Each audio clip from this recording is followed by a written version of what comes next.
નમસ્કાર, હું છું જગદીશ પાટણકર. ચાલો આજે એક સવાલ પર વિચારીએ. વિજ્ઞાન એટલે શું? શું એ ભવિષ્ય ભાંખવાનું કોઈ સાધન છે કે પછી એ વાસ્તવિકતાને સમજવાની એક કોશિશ છે? આજની આપણી ચર્ચા આ જ મુદ્દાની આસપાસ છે કે પરીક્ષણ ક્ષમતા તો ઠીક છે, પણ એનાથી આગળ વધીને વૈજ્ઞાનિક સમજૂતીની ખરેખર જરૂર કેમ પડે છે? ચાલો આ રસપ્રદ વિષયમાં થોડા ઊંડા ઉતરીએ. સારું, તો ચાલો એક મજાની કલ્પનાથી શરૂઆત કરીએ. ધારી લો કે આપણી પાસે એક ઓરેકલ છે, એક એવું સુપર કમ્પ્યુટર જે બ્રહ્માંડમાં થનારી દરેક ઘટનાની, દરેક પ્રયોગના પરિણામની 100% ચોક્કસ આગાહી કરી શકે છે. તો શું એનો અર્થ એ થયો કે વિજ્ઞાનનું કામ પૂરું? શું પછી આપણને કોઈ વૈજ્ઞાનિકોની જરૂર જ નહીં પડે? આ સવાલ જેટલો સીધો લાગે છે, એનો જવાબ એટલો સીધો નથી. જો વિજ્ઞાન અને ફિલોસોફીમાં એક વિચારધારા એવી છે જે માને છે કે વિજ્ઞાનનું મુખ્ય કામ બસ આગાહીઓ કરવાનું છે. એમના મતે જો કોઈ થિયરી એકદમ સચોટ ભવિષ્યવાણી કરે તો બસ ત્યાં વાત પૂરી થઈ ગઈ. એ થિયરી વાસ્તવિકતા સાથે જોડાયેલી છે કે નહીં એ જાણવું જરૂરી જ નથી. આ વિચારધારાનું એક ખાસ નામ છે ઇન્સ્ટ્રુમેન્ટાલિઝમ. ઇન્સ્ટ્રુમેન્ટાલિસ્ટ લોકો માટે વૈજ્ઞાનિક સિદ્ધાંતો એ વાસ્તવિકતા સમજાવવા માટેના નકશા નથી, પણ એ તો ખાલી ઉપયોગી સાધનો છે, એટલે કે ઇન્સ્ટ્રુમેન્ટ્સ. એમના માટે તે કેવી રીતે કામ કરે છે એ જાણવું કાફી છે. તે શા માટે આમ કામ કરે છે એ સવાલ એટલો મહત્વનો નથી. પણ શું વિજ્ઞાનનું હેતુ ખરેખર આટલું જ સીમિત છે? શું બસ આગાહીઓ કરવી પૂરતી છે? ઘણા લોકો આ વાત સાથે સહેમત નથી. વાસ્તવિકતાને સમજવા માટે બીજા પણ દૃષ્ટિકોણ છે જે ઇન્સ્ટ્રુમેન્ટાલિઝમથી તદ્દન અલગ પડે છે. ચાલો હવે એના પર એક નજર કરીએ. બીજી વિચારધારા છે રિયાલિઝમ, જેને આપણે કહીશું યથાર્થવાદ.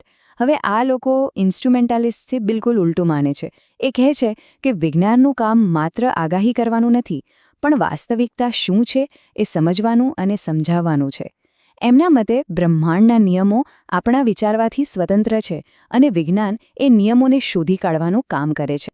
અને પછી આવે છે ત્રીજો દૃષ્ટિકોણ, રિલેટિવિઝમ, એટલે કે સાપેક્ષવાદ. આ તો વળી આ બંનેથી અલગ છે. સાપેક્ષવાદીઓનું માનવું છે કે કોઈ અંતિમ સત્ય જેવી કોઈ વસ્તુ જ નથી.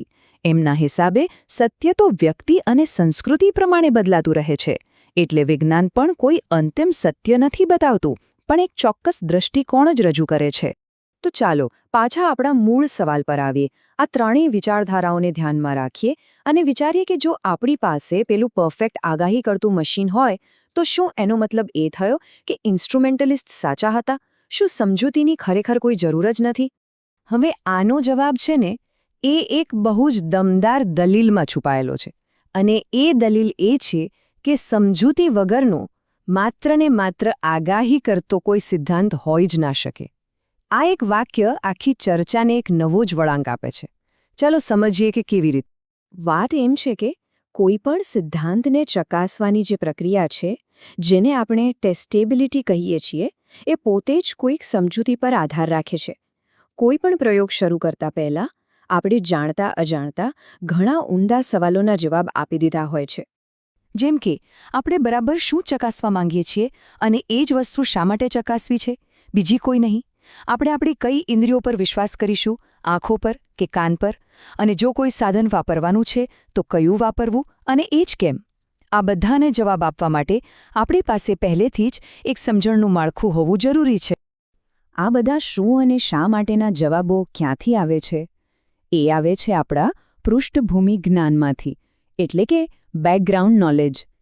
આ એ જ્ઞાન છે જેનો આપણે એટલી સહેજતાથી ઉપયોગ કરીએ છીએ કે આપણને એનો ખ્યાલ પણ નથી રહેતો. પણ એના વગર વૈજ્ઞાનિક તપાસનું પહેલું પગલું પણ ભરી શકાતું નથી. ક્યારેક એવું બને છે કે આપણી પાસે એવા નિયમો હોય છે જે કામ કરે છે, પણ એ કેમ કામ કરે છે એની ખબર નથી હોતી. એને જ આપણે રૂલ ઓફ થંબ કહીએ છીએ. આ એક એવું જ્ઞાન છે જે પરીક્ષણની કસોટી પર તો ખરું ઉતર્યું છે, પણ એની પાછળની ઊંડી સમજૂતી હજુ શોધવાની બાકી છે. જાણે કે આપણી પાસે એક ચાવી છે જે તાળું તો ખોલી દે છે, પણ એ ચાવીની બનાવટ કેવી છે એ એક રહસ્ય છે. સારું, આ ફિલોસોફીની વાતો કદાચ થોડી જટિલ લાગી શકે. ચાલો આ વાતને વધારે સ્પષ્ટ કરવા માટે એકદમ આધુનિક અને આપણી દુનિયાનું એક ઉદાહરણ લઈએ. યાદ કરો કોરોનાનો સમય. માની લો કે આપણી સામે રસી વિશે 2 અલગ અલગ દાવા છે. પહેલો દાવો છે કે રસી લેવાથી લોહી ગંઠાવાની આડઅસર થાય છે અને બીજો દાવો છે કે ના, એવું કશું જ નથી થતું. હવે આ બેમાંથી સાચું શું છે એ કઈ રીતે નક્કી કરીશું? સ્વાભાવિક છે કે આપણે વૈજ્ઞાનિક પરીક્ષણ કરીશું, ડેટા ભેગું કરીશું. અહીંયા જ પરીક્ષણ ક્ષમતા એકદમ પાવરફુલ સાધન તરીકે કામ આવે છે. એ આપણને બેમાંથી એક વિકલ્પ પસંદ કરવામાં અને સાચો નિર્ણય લેવામાં મદદ કરે છે. પણ અહીંયા જ અસલી સવાલ ઊભો થાય છે. ચલો માની લઈએ કે પરીક્ષણમાં સાબિત થયું કે હા, રસીથી લોહી ગંઠાવાનું જોખમ થોડુંક વધે છે. તો શું આ પરીક્ષણ આપણને એ કહે છે કે આવું શા માટે થાય છે? શરીરની અંદર એવી તો કઈ બાયોલોજિકલ પ્રક્રિયા થાય છે જેના કારણે આ અસર જોવા મળે છે? ના, પરીક્ષણ એ નથી બતાવતું. અને આ જ વાત આપણને આખી ચર્ચાના કેન્દ્રમાં લઈ આવે છે. પરીક્ષણ ક્ષમતા એટલે કે ટેસ્ટેબિલિટી કોઈપણ વૈજ્ઞાનિક વાત માટે એક જરૂરી શરત છે. એના વગર તો ચાલે જ નહીં. પણ એ પૂરતી શરત નથી. એ આખા ચિત્રનો માત્ર એક ભાગ છે, આખું ચિત્ર નથી. તો આ બધાનો સાર શું છે? સાર એ છે કે કોઈ વસ્તુને ખરેખર જાણવા માટે માત્ર એ જાણવું પૂરતું નથી કે શું થઈ રહ્યું છે. આપણે એ પણ જાણવું પડે છે કે તે શા માટે અને કેવી રીતે થઈ રહ્યું છે. આપણને એક ઊંડી, સચોટ સમજૂતીની જરૂર છે. વિજ્ઞાનનું અંતિમ લક્ષ્ય માત્ર આગાહીઓનું મશીન બનવાનું નથી, પણ સમજણ કેળવવાનું છે. તો જતાં જતાં હું એક સવાલ સાથે આ વાત પૂરી કરવા માંગુ છું. જરા વિચારો, આપણા રોજિંદા જીવનમાં એવો કયો અંગૂઠાનો નિયમ છે જે હંમેશા કામ તો કરતો હોય, પણ તેની પાછળનું કારણ, તેની પાછળની સમજૂતી આપણા માટે હજુ પણ એક કોયડો હોય? આહા, આના પર વિચાર કરજો.